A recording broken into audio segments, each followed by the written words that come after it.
Hello, I'm Sean Servas from FEMA headquarters.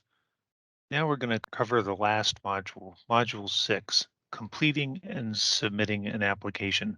The earlier modules 1 through 5 go over accessing FEMA GO, managing your organization, creating sub-applications, and attaching them to a grant application.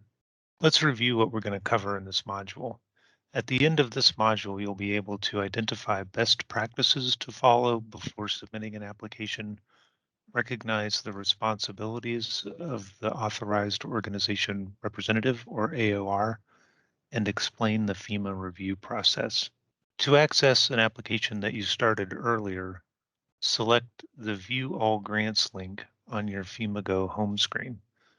This opens up your grant screen, and you can also filter, search, and sort on that page. Find the application that you want to finalize for submission, then select Continue Application from the I Want to drop-down menu. The application will open to the sub-application screen. To view the attached sub-applications, you can use the sub-applications link in the left navigation sidebar menu. As you'll recall, we completed the applicant information, contact information, mitigation plans section in Module 3, and the budget section in Module 5. To review any of the application sections, you can either select the link from the left navigation sidebar menu or use the Review Application link. I will select the Review Application link. The Review Application screen lists all the sections of the application. A green check mark shows that there is information in all the required text fields. A red icon means there is incorrect or missing information. It is important to remember that just because there is information in a text field, FEMA Go can't tell if it's correct or complete. Sometimes people put placeholder text like follow up with Marco on this in a text field or see your finance office. FEMA Go just recognizes that something has been typed into the box. You're going to need to proofread the entire application before you submit it, and it's always a good idea to have a second set of eyes review the application for completeness and accuracy. To open a section, select the View/Edit link. Here are some best practices you should follow before you submit a BRIC application to FEMA. Make sure that your SAM.gov data is up to date. SAM.gov lists the electronic business point of contact and the government business point of contact for your organization, and those individuals are the default AOR. It may not be the name of the person working on the application. Make sure your point of contact and AOR information is current. Also, you will want to make sure that your DUNS number isn't about to expire. You have to recertify each year to keep your DUNS number active. Second, if you remember in Module 5, we talked about the importance of ranking your attached sub-applications. If you assigned sub-applications to more than one funding category, be sure to check the rank you assigned to each sub-application. You can set your priorities for sub-applications in each funding category separately. According to the Notice of Funding Opportunity for the 2020 Building Resilient Infrastructures and Communities program, 100% of management costs for applicants and sub-applicants were covered. This could change in future Notice of Funding opportunities, but check to see if you have requested a 100% federal share or the appropriate federal share for your program. While people with different roles like grant writer and organization member can work on an application, only the authorized organization representative can sign it. When you are certain that all the information in your application is accurate and complete, you can select the Submit for Signature button. The status of the application in the top right corner will change to Pending AOR Signature. The AOR can review the information in all the sections of the application and the attached sub-application. When the AOR selects the Submit Application link in the sidebar menu, the Assurances and Certification screen will open. You will notice that the application status has changed to Pending Submission. Only the person assigned the AOR role will be able to sign the assurances and certifications.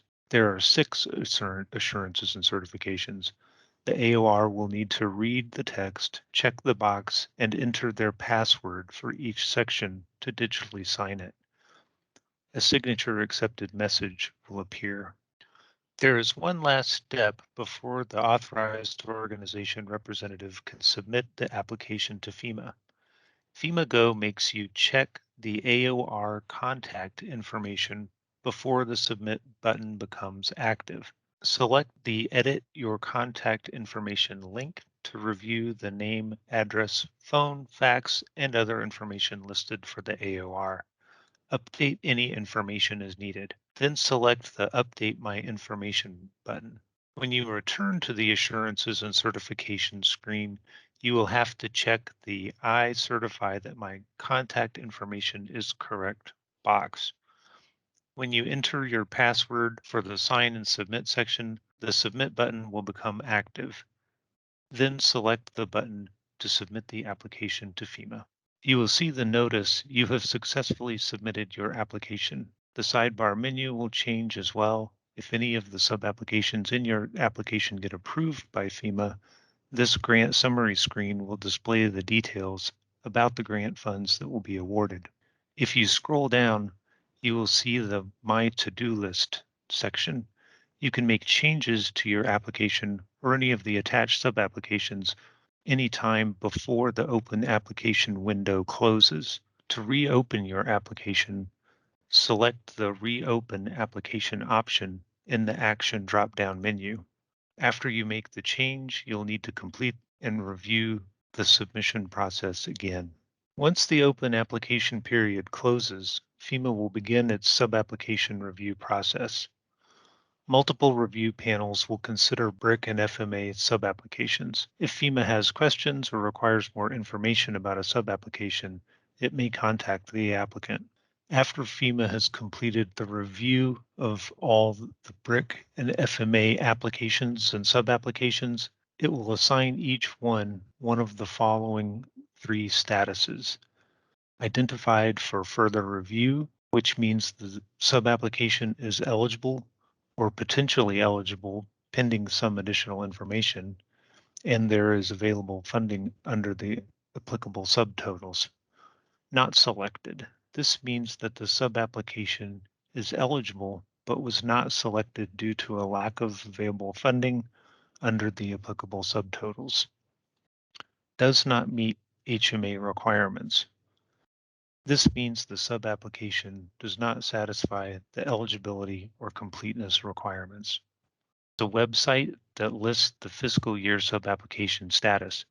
After you apply for a BRIC or FMA grant application, you can go to fema.gov/mitigation and navigate to this page to check on the status of your grant.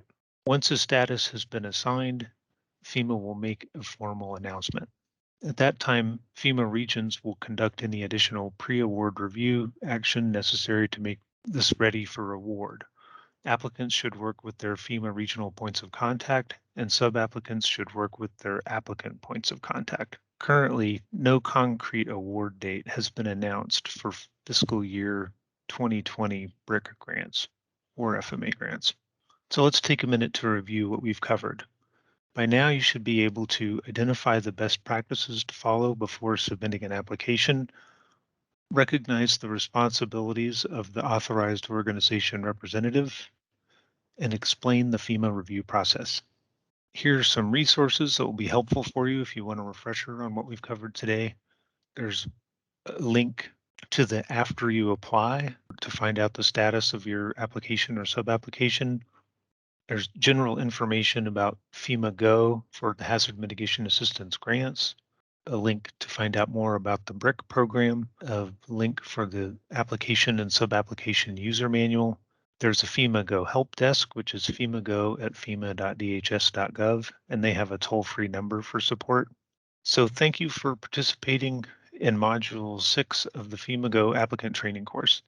If you missed any of the other 5 modules in the series, they will be available as videos from either the FEMA.gov website, which will link to YouTube, or here in the YouTube library. Thank you.